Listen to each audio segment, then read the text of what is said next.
Oh, welcome everybody to the Steampunk Star Raisin live show, episode 2. I got one guest coming, Daniel Bertison.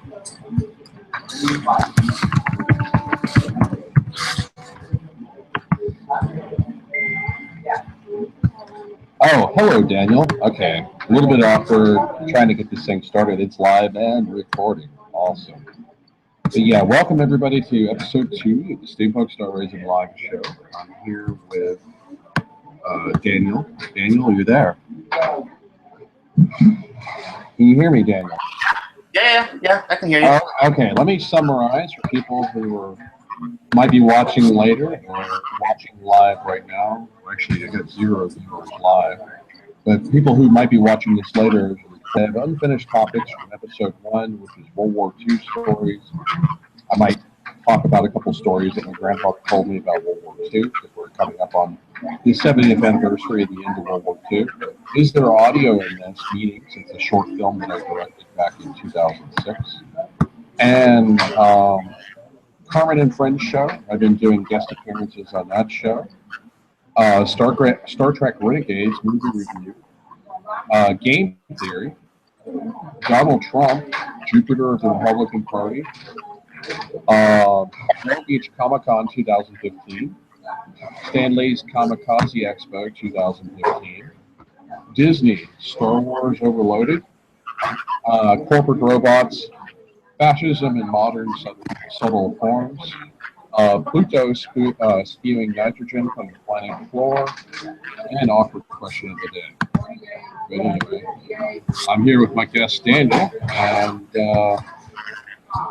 yeah, I'll start off with. I remember in the last episode I said that I was going to talk about a couple of World War II stories that my grandfather told me, but I will say this: he told me that the most scared moment he had in his life was he had just landed on the beach in New Guinea, and it was like midnight. It was dark, and 2 Japanese Zeros were flying at treetop level, flew at treetop level above his position, and dropped flares on his position. Of course, rightfully scared the crap out of him. He said that was the most scared moment he had in his life. They didn't shoot at him; they were just they were looking for troop transports that were still in the water to shoot at him. So he was already on the beach, so he wasn't a target of the Zeros that he saw. And he also told me a funny story. He told me many World War II stories. My grandfather, John Powell, who passed away in 2003. But I'll only say a couple of them on this show. Maybe in the future shows I'll say more. He told me he got sick. He'd gotten bit by mosquitoes, and he got sick with dingy fever, or what they call breakbone fever, because it's a virus similar to malaria. But they had a treatment for it. They even had a treatment for it back then. He was in the hospital for 8 weeks, and he was in the hospital with a company captain from his division who had taken shrapnel in the ass, and he made a joke about it because they were fighting Japanese positions in coral caves, and Japanese had a mortar in every cave. And so whenever you would get close to the cave, it would fire the mortar. And this company captain, not the same company that my grandfather was in, but the same division, had gotten wounded and was in the hospital with my grandfather like a month later. And he said that they fired a mortar and the shrapnel exploded behind him and hit him in the ass. And he's like, great, when I go home, I'm going to have a Purple Heart, and they're going to think that I was running because I took it in the ass. I just remember that story. I thought it was kind of funny. A story that my grandfather told me from World War II. Anyway, moving on, for the second topic, is there audio in this meetings? Somebody had shared my movie on Reddit, which I greatly appreciate. It was popular social media. And overnight, it got thousands of views, and I had a lot of people comment on it. What are the meanings of the movie? They didn't realize that Yellow Jackets actually consume corpses. And in the short film, the short 2-minute film, you actually see a dead squirrel, and there's yellow jackets actually consuming the flesh. I was actually surprised by it, so I caught it on video. But then I was going to the University of West Florida at the time. It was filmed in 2003, but I re-edited the film and submitted it as a short film to a film festival in 2006, and that's how I got an Internet Movie Database list. But yeah, it's basically just to symbolize the chaos, the stirring of your mind, things that dark thoughts that might be in your subconscious. It's as simple as that. And it's a short 2-minute art film. But yeah, it's really weird because it had been on YouTube since 2007. It was one of the first videos I uploaded. I was just uploading portfolio work. And for the last 7 years, it maybe got a couple hundred views. Hardly anybody knew about it, and then it got shared on Reddit, yeah, it got shared on Reddit, and then got like a couple thousand views in one day. So if any of you are watching this episode want to know the meanings of that, that's basically the meanings of, is there audio in this? And there's a little bit of twisted sense of humor. I acted it, and I say, hey, is there audio in this? And then at the end, I say, I do believe there was audio in this, and it's just a little bit of my dry humor, sarcasm. I mean, there was technically audio in it, but there wasn't really that much dialogue. It was, like mostly a silent short film, other than the ambient noise that you hear from, like the rooster crowing, which sounds kind of creepy, and I purposely left that in there. Exit out of Skype. I don't want the Skype noises distracting from the podcast. I have actually, if you guys are curious, I have actually been doing guest appearances, and I did a guest appearance today.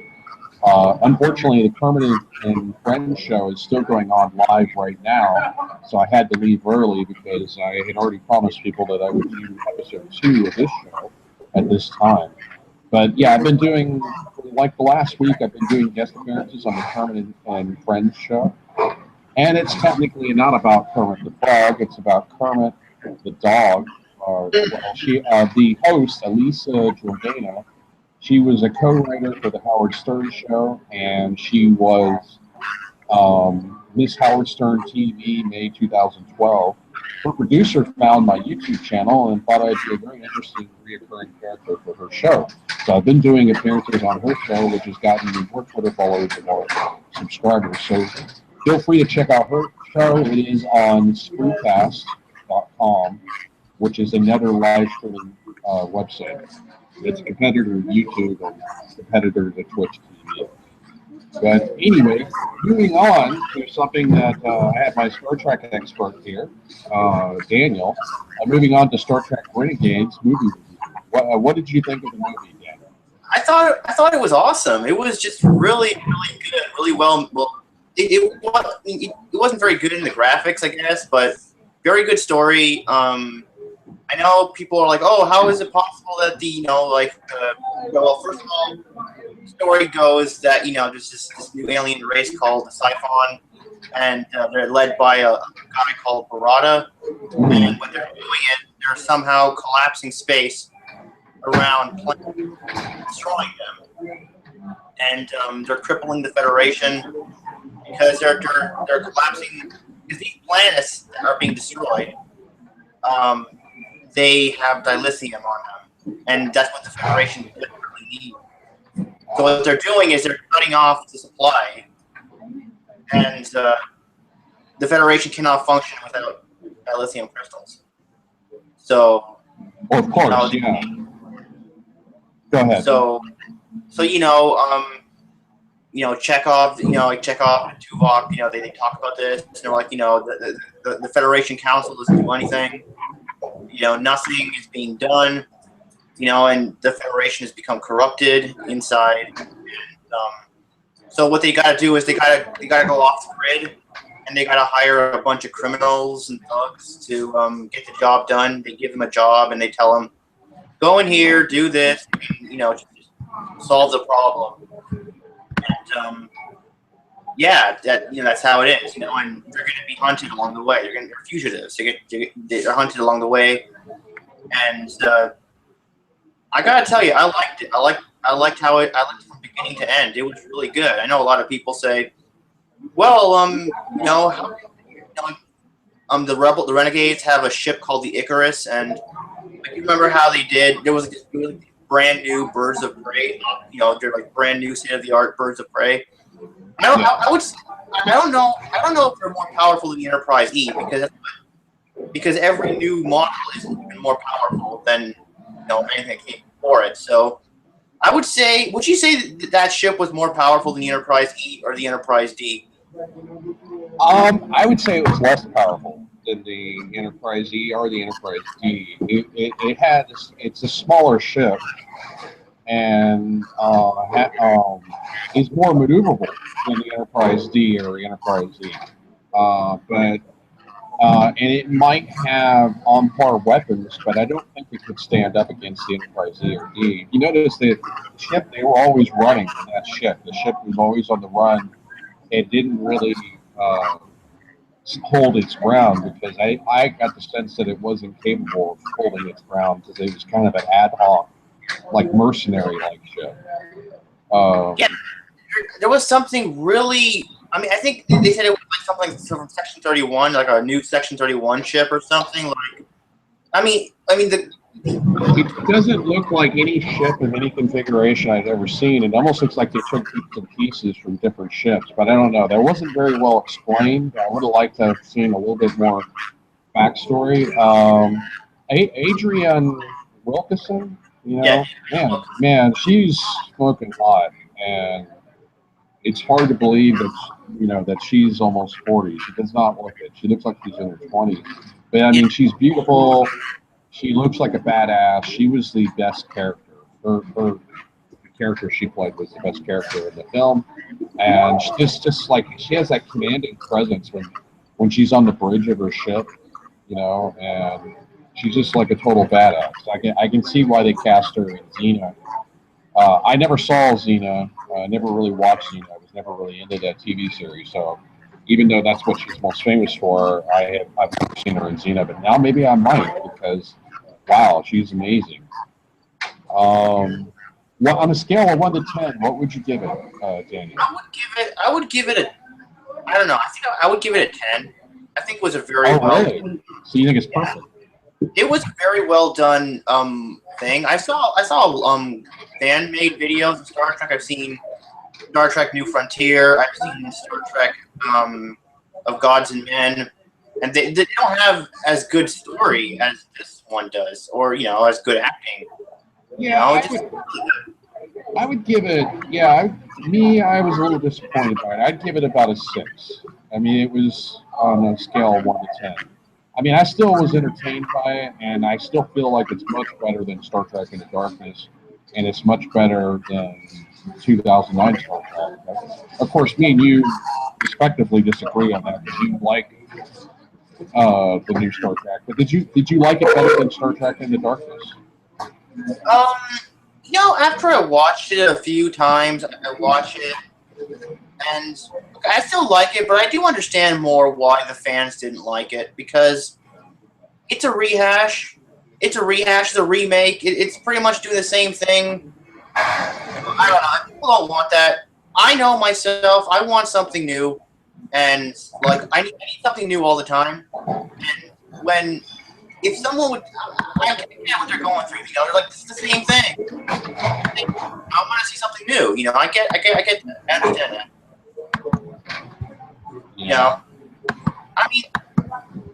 I thought it was kind of cool. I liked it, but now I understand why. I understand more why people didn't like it. There were a ton of reasons why people didn't like it. Number one, J.J. Abrams lied to his audience. He told everybody it was Khan when it wasn't Khan. We all knew it was Khan, so that was kind of an insult to our intelligence. Me personally, I didn't even notice. I didn't know, until you had mentioned it in one of the previous casts, I didn't know that he had lied to his audience. I didn't know about that. Explain that. Yeah. So you don't do that. You don't lie to your audience. Number two, you made Khan white. People got confused. They're like, "What's this?" I don't understand what's going on.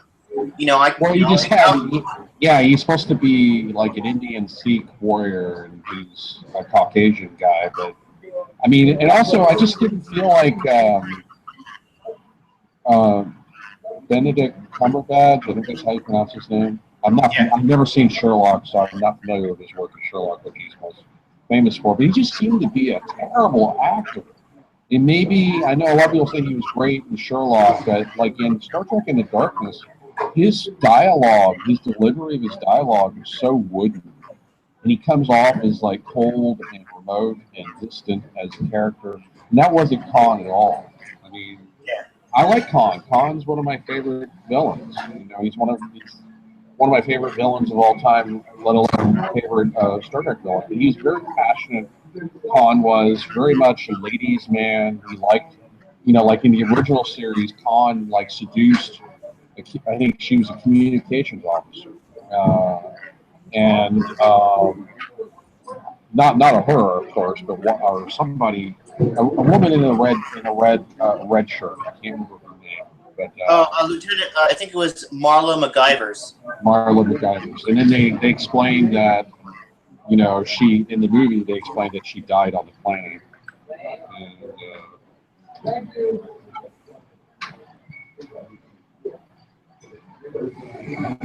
oh, yeah, I got somebody messaging me. I was trying to set up an interview with Divine Flow, but she moved to Hawaii. Oh.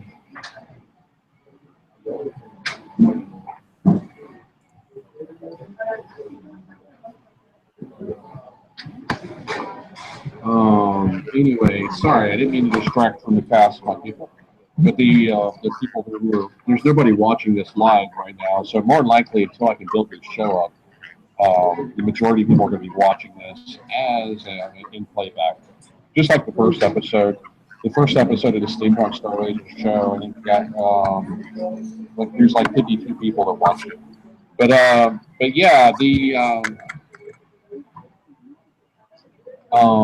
getting back to what we were talking about, Star Trek. Yeah, I mean, I thought it was pretty good. I don't understand why Tuvok has such gray hair, though. I mean, it's supposed to take place only 9 years after Voyager, but he seems to have aged. You know, Vulcans don't age that fast. I don't know. I mean, I understand that it's been 14 years since Voyager was last filmed. So,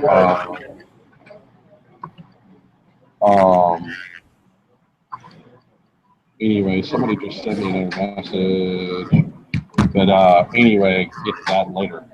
But yeah, so I can understand that the actor himself has aged quite a bit, and that's why you have gray hair. But I just didn't feel like it translated well.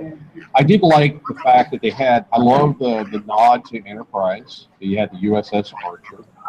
The USS Archer was a pretty good nod to Star Trek Enterprise, and I like the name of the ship.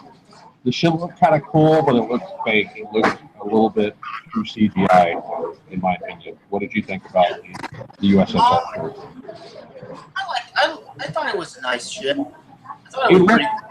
It looks very similar to the Enterprise D. It looks like a very similar design to the Enterprise D. The other criticism I had was I thought the captain of the USS Archer was a little bit too cocky and a little bit too willing to disobey the Prime Directive and disobey Starfleet.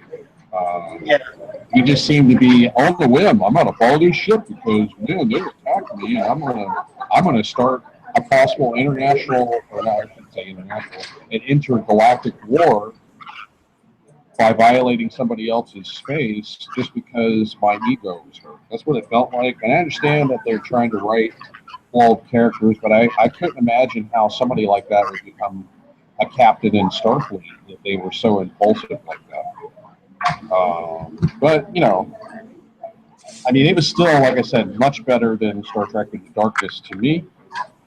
Star Trek Into Darkness, I would give like a 2 on a scale of 1 to 10. I just felt personally offended by that movie. It felt like a slap in the face to fans.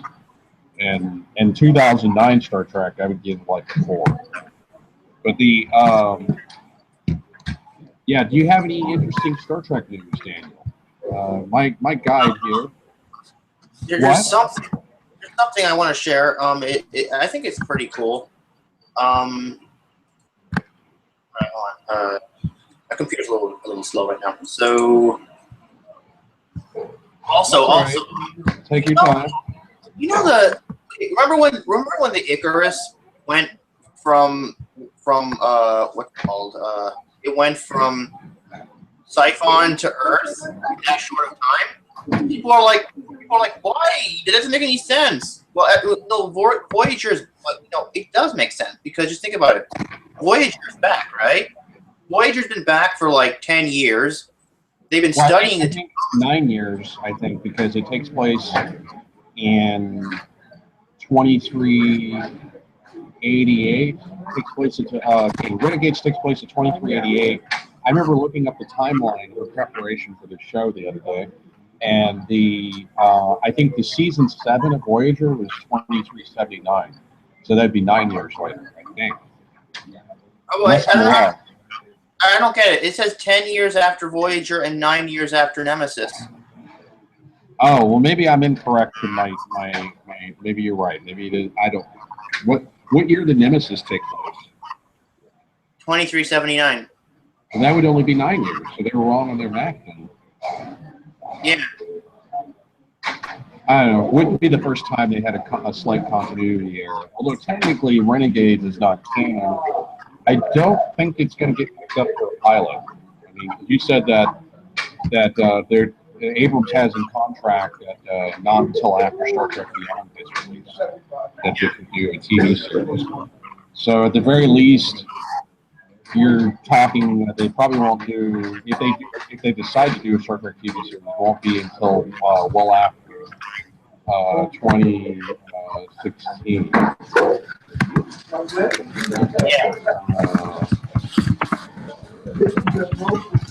What they want to do is they want to get the ball with 3 movies, and then they want to make sure nothing gets in the way of the movie. And repeat your Star Trek news again? What was your Star Trek news?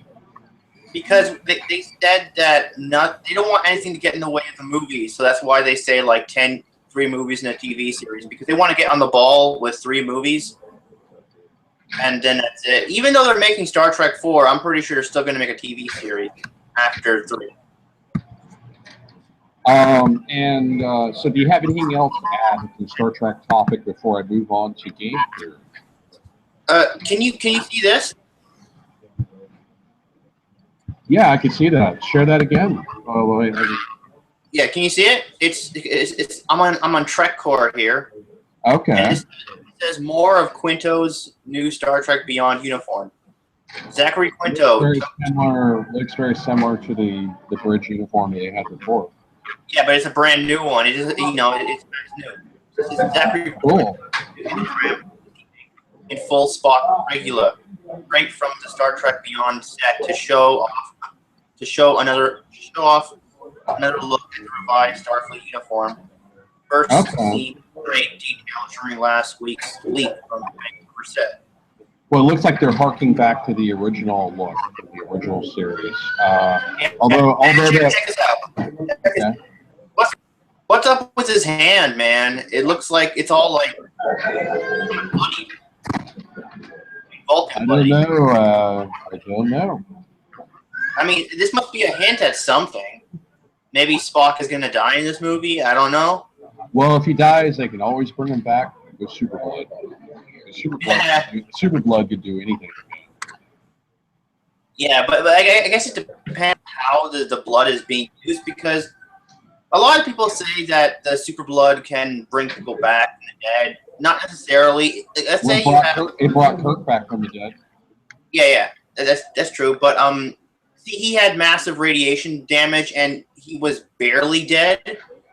And like it's like if you have massive radiation damage. Depends on what you define as death. But go ahead. Massive radiation damage, and you just collapse, and you're not and that they can revive you after like so long, but it has to be in a certain amount of time, because after so long you're dead. Once you hit brain death, you're dead. You know. Well, I So, mean, or yeah, that's a complex thing when you're talking about human biology. But yeah, I know the human brain has a fiber structure. Like all human organs internally have a fiber structure with molecular bonds that bind all the cells together and tell the cells if you were to insert any stem cells in that fiber structure, it would tell the stem cells what to become. It's the reason why they can take a donor heart, and they've experimented with this, and they strip all the cells out of it, and the heart turns white because it's just fiber tissue. And then they put in stem cells, and then the stem cells immediately turn into heart cells. And why do the stem cells know to become heart cells? Because there's molecular chemical bonds that act as an instruction set to the cells. Hey, do this, do that.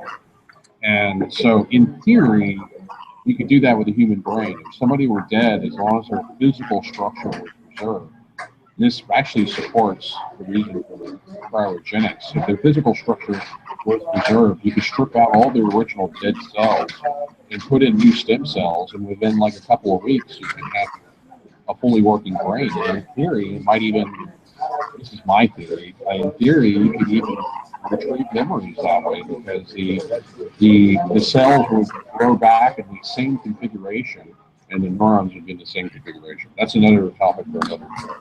I don't want to stray too far off. So any other comments about Star Trek before I move on to game theory? so like I said, this hand looks all busted up. You know, it says here, his hand sure looks beat up. So in this shot, and it's clear that Vulcan blood is green in every universe. So in every universe, Vulcan blood is green. So there's something big happened in this movie. You know? Well, I mean, he's probably fighting somebody. You showed me the green screen stuff where it had the white skinned alien with like the black face paint, and they had some uniforms that looked like they were heavily influenced by the Star Trek Online video game. Yeah. I'm glad that you told me that Star Trek Online is free. I've actually downloaded it. I've yet to install it.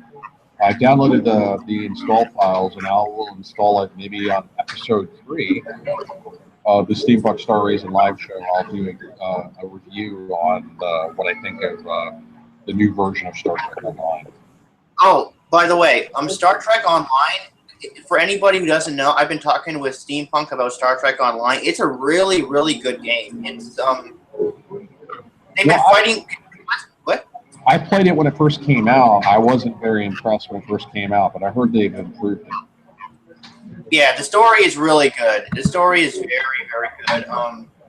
They've been out for the last 5 years. They've been at war with everybody. They've been at war with the Klingons. They've been at war with the Borg. They've been at war with the Dominion. The enemies were pretty much everywhere. They fought everybody you could think of and then some. It was amazing. It's amazing. And now they're fighting the Iconians. And for the last 2 years, they've been fighting the Iconians.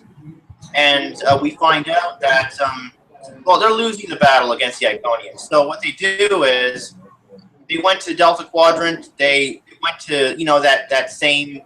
Remember Anorax from that episode, The Year of Hell? Yeah, I remember that with his time shift. That was actually a really good episode. That was a good episode. They were, so this guy called Anorax in Voyager was changing history for thousands of years. And he comes from the 22nd century.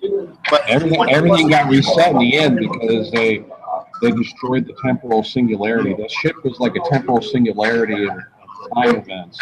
It would erase things from history, but once Voyager did a kamikaze and destroyed the ship, it reset everything like nothing had ever happened. And that was the cliffhanger, which led me to believe they were going to do a future episode with that character, but they never did, disappointingly, where he's back to designing his time ship from scratch because everything got reset. Yeah. So everything now got reset back to where it was before the time ship was built. Mm-hmm. So now they went to Anorax's world and they tried to. They're trying to build another weapon like Anorax's ship to. They're trying to make the universe a better place. Well, let me. Yeah, no, I understand. Wow, we've already gone on for half hour with this show. Wow, time is flying by fast. Let me move on to the next topic, or I'm going to run out of time because I'm. The first episode was an hour and a half, but I feel like that's a little bit too long for a show that I'm starting to get popular. So I'm only going to do this show for an hour. But the next topic is game theory. I saw an episode of D News, Discovery News, which really intrigued me. They talked about game theory. Originally, game theory was, a theory about how to predict how, like if you were playing chess against somebody, how to predict their possible psychology and motives for their strategy or their moves. But I'm looking up the Wikipedia article here of game theory. Game theory is defined as the study of decision making. And so that can apply to anything in life, whether it be dating, whether it be employment or looking for a job. It could be anything in life. And so I have to admit that me personally, with game theory, I'm a little bit weak because on that subject because I'm not always the best at predicting human behavior. Sometimes I think that somebody's my friend and then they end up not being such. Have you ever heard of game theory, Daniel? I haven't. You haven't? Okay, you should watch the D Discovery or D Discovery D Science News video about that. It was really interesting. But yeah, it's really interesting because you can, you know, the better you get at game theory, the better you can get at predicting human behavior and the outcome of possible situations. And the way that you talked about it in D Science News, or Discovery Science News, was they gave an example of the Cold War between the Soviet Union and the United States. It would have been in the best interest for both Russia and the United States to both disarm. Like, hey, we're not spending all this money on weapons. We're not spending all this money on building nukes and building intercontinental, or not building ballistic missiles. But the game theory can be used to explain how two sides will sometimes act against their own best interests because they view the other side as competition or as a potential threat. And this can sometimes be explained in game theory. That was the example that he gave, which I thought was a really good example. And it's a very fascinating topic. I would recommend that the audience check out game theory. It really intrigued me, and I'm hoping to maybe go to the library and find some books on game theory. Very, very, very complex topic, but very important one, I think, nevertheless. Now I want to get on to something like, in some other previous casts I've done, they're usually always hesitant to talk about politics. I love talking about politics because I think it's damn important, but you have what I call the Ferengi of the Republican Party, Donald Trump. He is in the lead. Let me actually go to the latest polls. Oh no, I Donald Trump. Well, he's in the lead, and he stands a good chance of being president. And he's even, if in a poll that I saw, if he were to run against Hillary Clinton, he would be a neck and neck tie with Hillary Clinton. Let's see.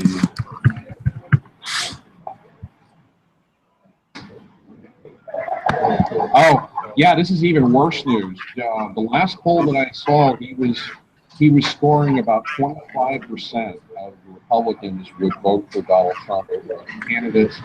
He doubled Jeb Bush, only had like 12%. But now in the new poll, he's at 40%. So I thought maybe he might be the Jupiter of the Republican Party. I don't know if you knew what I meant by that analogy. Sorry, there, I bumped my webcam. But now I think that even though he may have been just doing it as a gag, because Donald Trump talked about running 4 years ago, and then he dropped out before the first primary. But now he's got such a huge lead, he's polling 40% of the Republicans actually support Donald Trump, which is scary because now this guy might actually stand a good chance of becoming president. And I'll say why it's bad.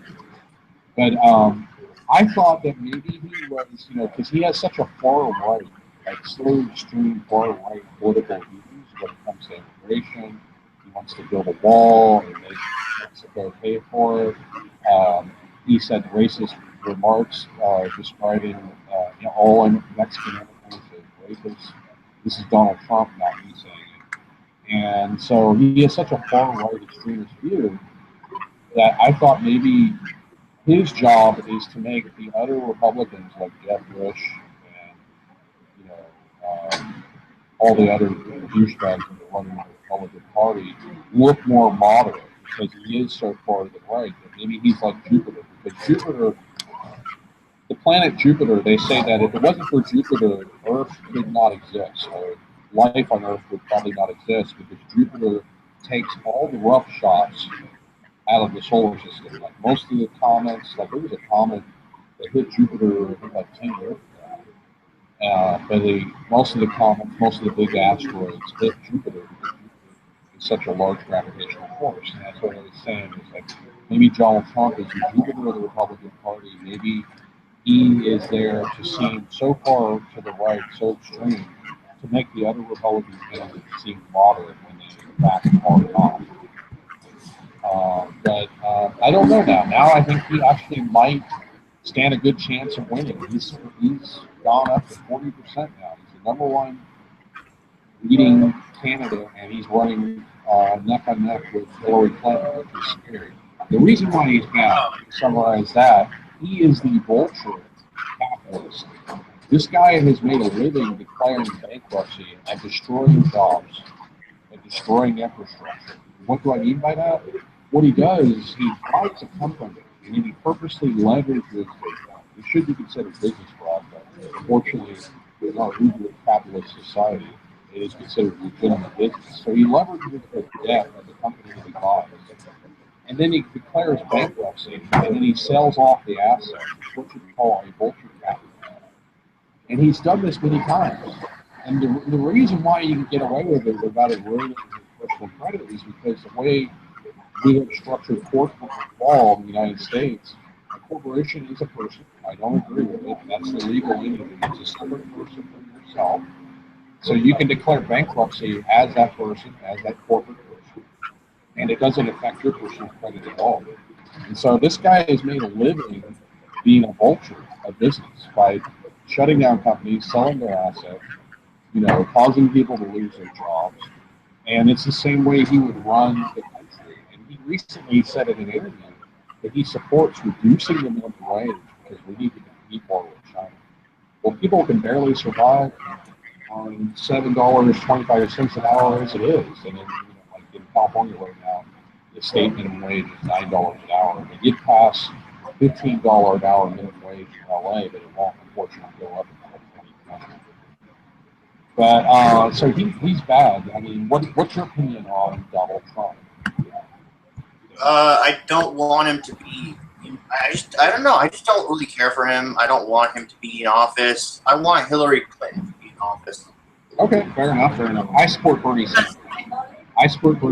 I think he's more of a true progressive than Hillary Clinton. But that's my personal opinion. Do you have any other things to add before I move on to the next topic?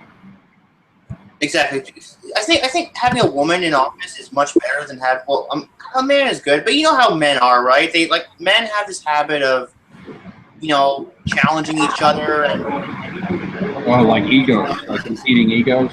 Yeah, I mean, I definitely agree that Hillary Clinton is better than Donald Trump, but I support Bernie Sanders. He's better. But if it came to a race between Hillary Clinton and Donald Trump, I would vote for Hillary Clinton. Anyway, moving on. Oh, go ahead. Do you have any last words before I move on to the next topic? Yeah, I just hope that Hillary Clinton will win.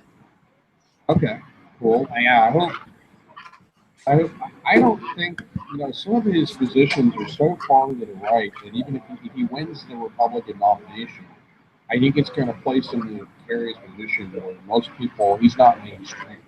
He's mainstream for the Republicans, but he's not mainstream in the general election. So I think it might actually hurt him if he does get the nomination. He has very extremist huge. Very corporatist agenda he has. But anyway, moving on. We're already 40 minutes into this episode. Wow, this has been flying by fast. I guess time flies by when you're having fun. I will be at Stanley. I will be at Long Beach Comic Con, September 12th through 13th, 2015. I'll be. I just got my press credentials for that convention, which were emailed to me. So if any of you who are fans want to meet me and say hi, then feel free to say hi, and I will give you. I'll give you an art dollar. You can see here. So if you Awesome. say, yeah, I have art dollars, and I have a handful of stickers. But I'll be giving those out as promos for people who say, hey, they watched me on YouTube, or you watched me on the Kemit and Friends show, or you watched me on the Steampunk Star Raisin live show. You want to say hi? I will be at Long Beach Comic Con next month. And in October, I will, from October 30th through November 1st, I just got my press credentials for that convention. I will be at Stanley's Kamikaze Expo. And the same deal applies. If you want to approach me and say hi, I will definitely give you a $100 or I still have stickers left. I've already lost stickers. Been giving them out at every convention I've been going to. Now I want to move on to a topic that you actually might enjoy talking about more than politics, and that is Disney as Star Wars Overloaded. Do you feel, Daniel, that Disney is going to be making, do you feel like they're making too many Star Wars films? That they're going to dilute the plot when it comes to creative ventures and strategy? Because this year we got Star Wars Episode 7. Next year we got Star Wars Rogue One coming out. And in 2017 we have Star Wars Episode 8. And then now they're also coming out with, I think in 2018, a young Han Solo film. And they're also in pre-production for Boba Fett. So do you think they're making too many Star Wars films? Yeah. So what's your opinion on that? That's what I'm trying to. Yeah. Do you feel like they're making too many? Yeah. I think it's doing good. Okay. Well, I mean, I'm excited for Star Wars Episode 7 because they have Lawrence Kasdan as the screenwriter, even though I don't really like Abrams. He's more geared towards action, and I saw the leaked production photos from Star Wars Rogue One, which looked really cool. It almost reminded me of like production photos from the original Star Wars because they had actors and real stormtroopers. So it's nice to see that they're using more real-world props to make it more realistic. The controversy for Star Wars Rogue One, I don't know if you've heard this, is Peter Cushing. They're doing hold on. Grand Moff Tarkin. They're doing a CGI Grand Moff Tarkin. Hold on.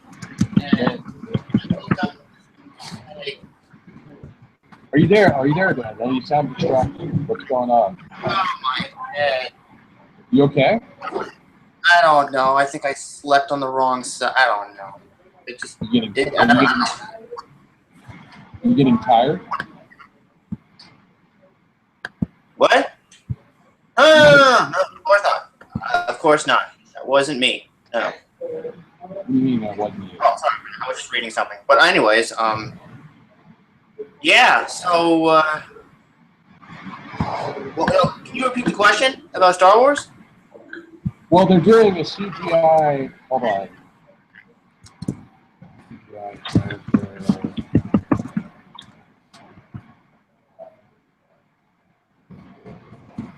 CGI CGI character is Grand Moff Tarkin.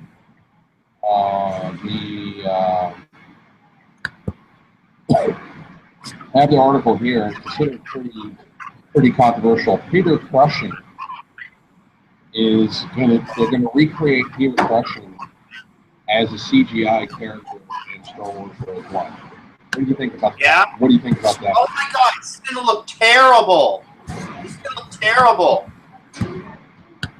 Yeah, it's kind of controversial. I don't know why they couldn't just get an actor to play him that looks similar to him. And just, they've done this in other movies before, but they're apparently going to try to do a photorealistic CGI recreation of him, including his mannerisms, the way he walked and the way he stood. They're going to try to recreate everything in CGI as an entirely CGI character.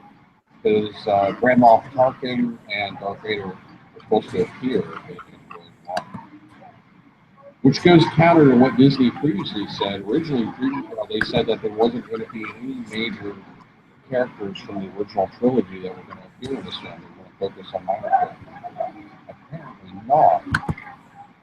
That has me worried a little bit, but like I said, I'm still going to take it with optimism and open mind. Do you have anything else to add on Star Wars news, Daniel? Well, okay. Did you see the any news from Rogue One? Because I haven't. Well, I read an article. It's on CNET. This is on CNET. It's a pretty credible source. This is the latest name to be added to the cast of Star Wars prequel movie Rogue One is reported to be Peter Cushing. He's actually now considered a cast member, even though he's dead, because they're using his likeness. And even though the Hammer horror legend has been one of the Force for more than 20 years, or has been at one with the Force, I guess that's their way of saying he's been deceased for more than 20 years. The Crushing character will be the first Star Wars film that will be recreated using computer effects for the forthcoming prequel movie. Rogue One, a Star Wars story, is currently being shot at Britain's Pinewood Studios. But yeah, this is a confirmed story by CNET, and I've read several other news stories that Peter Cushing is now considered a cast member for the film, and they're recreating his mannerisms. They're doing a CGI recreation of his face. They're going back to the original Star Wars film that he starred in and trying to recreate like the way he stood, the way he walked, and replicate that with the CGI. So you think that's going to be really terrible? I don't know, man. I just think it's gonna look so cheesy and fake. I mean, okay, I know they're going to make a digital recreation of his body.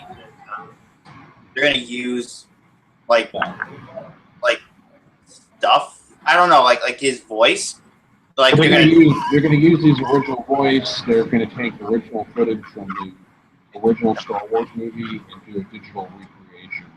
Yeah, but it's gonna look all. It's gonna sound all crappy, you know. Like remember I gave you a YouTube vid about like remember that yesterday, remember it was Tomorrow's Enterprise. I gave you, and then they kind of chopped everything up together, and they chopped everything up and put it together, and they put like voices together. And the card was like telling to Paul, he was like, "Now suck my dick."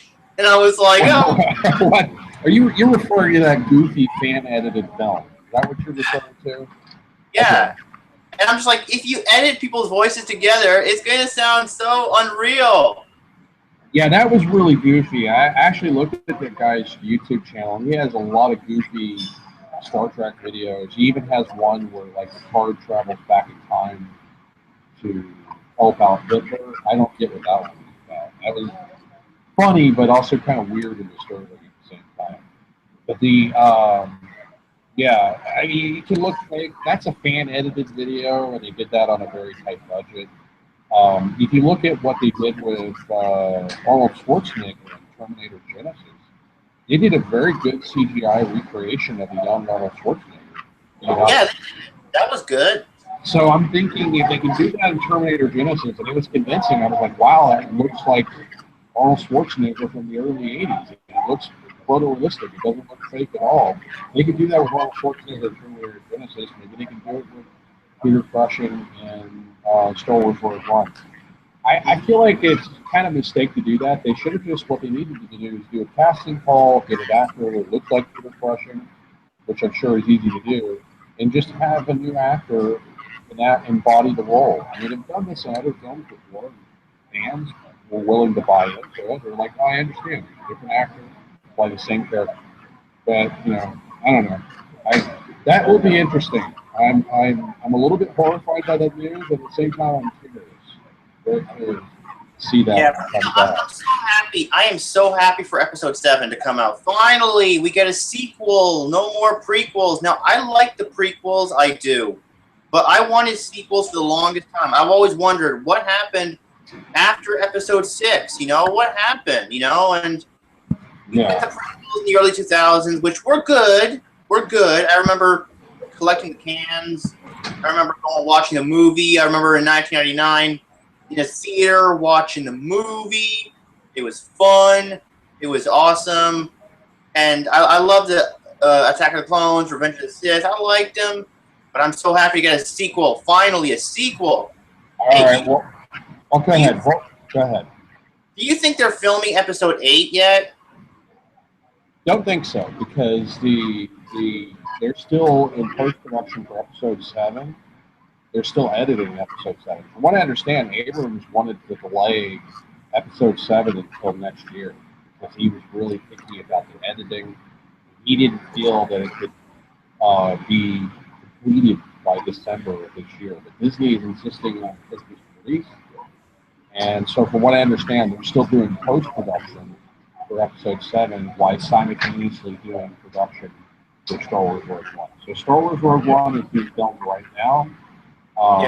Star Wars Episode 7 is in post-production editing, and if they have to, they might shoot a couple scenes if they feel like they need to reshoot something. Because that often happens when you're in post-production. You do editing, you feel like you might need to reshoot something. Oh, this looked really crappy after editing. Let's reshoot this. Sometimes that will happen. So, from what I understand, they're in pre-production for Episode 8. Like, they've got the script for Episode 8 completed, and they are starting to do casting calls. They're in pre-production for Star Wars Episode 8, but they haven't actually started shooting it yet. Anyway, I need to move on because we only got 8 minutes left of the shoot. So, first of all, go ahead. We only got 8 minutes, so I have 4 more topics that I was planning. Oh, okay. All right. Well, go ahead, say it. I don't want to interrupt. Go ahead. What were you going to say? Is it possible they can be shooting 2 movies at the same time? Well, essentially, is what I just said. They're still working on Episode 7. Episode 7 hasn't been released. They're working on Episode 7 and Star Wars Rogue One. So they don't have the time right now. Disney doesn't have the time right now to work on Episode 7. They're in pre-production. They're doing casting for Episode 8, and they're in pre-production. They've got a script that's completed. So they are in pre-production, but they're just not actually shooting it now. They're shooting Rogue One right now. That's what they're focusing on is Rogue One. Because Rogue One is coming out next year. So it looks like for the foreseeable future, there's going to be a Star Wars film every year. Which could be good or it could be bad, depending on how they're directed, depending on how they're produced, depending on how they're made. I'm going to move on to the next topic, corporate robots.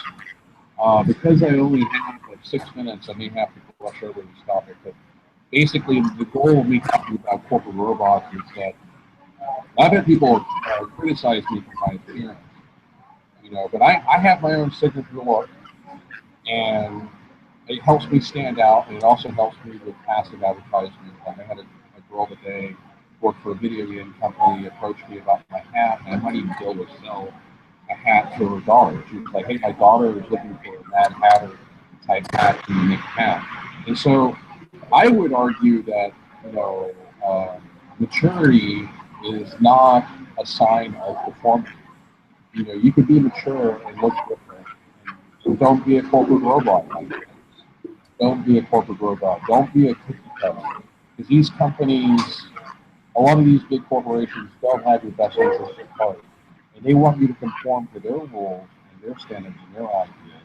And sometimes you do that if you have to survive. But, I say that if you're going to try to make it in the entertainment business and get ahead, it's like Kevin Smith once told me, and I actually did talk to the director Kevin Smith at a book signing, is you got to have your own signature look. You got to have your own unique look. Don't be like everybody else. Don't be a corporate robot. He didn't actually say don't be a corporate robot. I added that part in. That's my philosophy in life. Okay, moving on to fascism in modern Southern forms. So I've only got 5 minutes left, so I'll brush over this topic for 1 minute. I may have to reduce the number of topics for the next show because we could really get on a tangent, run out of time. But yeah, I believe that like corporate fascism is a modern form of fascism. When you have greed and profit over, with great wealth comes great poverty. And your modern fascists, your 21st century fascists, they're not going to be dumb like and repeat what the Nazis or Mussolini did. They're not going to even use the same symbols, iconography. They're going to be more subtle and more clever about it. And you know, and so you look at like what I call corporate fascism, where you're willing to destroy people's livelihoods, destroy employee rights, just for the sake of profit and greed. And you don't care who may suffer for the sake of profit and greed. People forget that during World War II, Nazi Germany was a capitalist society. Despite the fact that they had National Socialism in the title, they weren't really socialistic at all.